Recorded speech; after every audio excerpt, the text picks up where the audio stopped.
Shri Siddu L ಶಾಬಣ್ಣವರ್ ಅವರ ಸಿರಿನಾಡು ಕರುನಾಡು ಚೊಚ್ಚಲ ಕವನ ಸಂಕಲನ ಲೋಕಾರ್ಪಣೆ.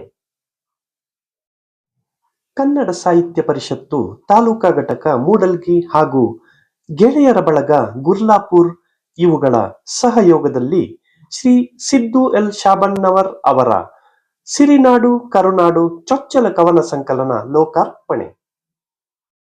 ಮಾನ್ವಿತಾ ಸ್ಟುಡಿಯೋ ಇದು ನಿಮ್ಮ ಚಾನೆಲ್.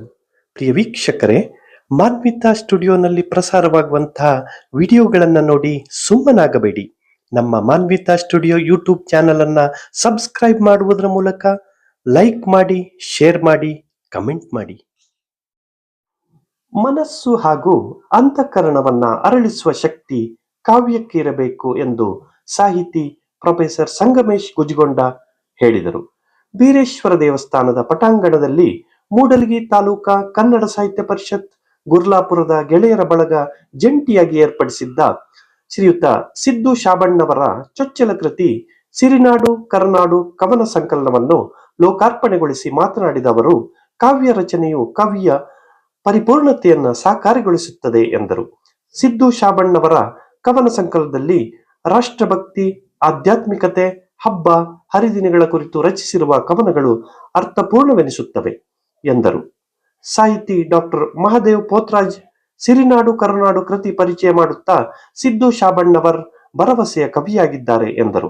ಹಿಡಕಲ್ ಸಾಹಿತಿ ಟಿಎಸ್ ವಂಟಗೋಡಿ, ಬಾಲಶೇಖರ್ ಬಂದಿ, ಶಬ್ಬೀರ್ ಡಾಂಗೆ ಮಾತನಾಡಿದರು. ಅಧ್ಯಕ್ಷತೆ ವಹಿಸಿದ್ದ ನಿವೃತ್ತ ಪ್ರಾಚಾರ್ಯ ಎಸ್.ಎಂ. ಕಮ್ದಾಳ್ ಮಾತನಾಡಿ, ಮೊಬೈಲ್ ಬಂದು ಓದುವ ಸಂಸ್ಕೃತಿಯನ್ನ ಹಾಳು ಮಾಡಿದೆ, ಇದು ಅಪಾಯದ ಸಂಗತಿಯಾಗಿದೆ ಎಂದರು. ಕನ್ನಡ ಸಾಹಿತ್ಯ ಪರಿಷತ್ ಅಧ್ಯಕ್ಷ ಶ್ರೀಯುತ ಸಂಜಯ್ ಶಿಂದಿಹಟ್ಟಿ, ಶ್ರೀಯುತ ಮಹಾದೇವ್ ಜಿಡ್ಡಿಮನಿ, ಡಾಕ್ಟರ್ ಶಿವ ಹೊಸೂರ್ ಅತಿಥಿಗಳಾಗಿ ವೇದಿಕೆಯಲ್ಲಿದ್ದರು. ಚುಟುಕ ಸಾಹಿತ್ಯ ಪರಿಷತ್ ಅಧ್ಯಕ್ಷ Shriyuta Chidanand Hoogar, Prashant Nidgundi, Lakkappa Shabannavar, Mahadev Naduvinkeri, Siddappa Durdundi, Shivaji Metri, A H Vantagodi, B Y Shivapura, Adiveppa Durdundi, Pratap Shabannavar, Sangeeta S Patil, Savakka Shabannavar, Shantakka Kaujalgi, Ravindra Shabannavar, A H Vantagodi, B Y Shivapura ವೇದಿಕೆಯಲ್ಲಿ ಉಪಸ್ಥಿತರಿದ್ದರು. ಬಿಆರ್ ತರ್ಕಾರ್ ಸ್ವಾಗತಿಸಿದರು. ಮಾಯಾ ಶಾಬಣ್ಣವರ್ ಕಾರ್ಯಕ್ರಮವನ್ನ ನಿರೂಪಿಸಿದವರು. ಕೊನೆಯಲ್ಲಿ ರಂಗಪ್ಪ ಮಾಕನ್ನವರ್ ವಂದಿಸಿದರು.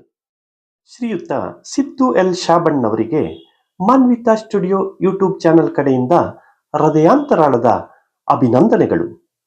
ಮುಂದಿನ ದಿನಗಳಲ್ಲಿ ಕನ್ನಡ ಸಾರಸ್ವತ ಲೋಕಕ್ಕೆ ಸಿದ್ದು ಎಲ್ ಶಾಬಣ್ಣವರಿಂದ ಇನ್ನಷ್ಟು ಉತ್ತಮ ಕೃತಿಗಳು ಮೂಡಿಬರಲಿ ಎಂದು ಶುಭವನ್ನ ಹಾರೈಸುತ್ತೇನೆ. ಧನ್ಯವಾದಗಳು.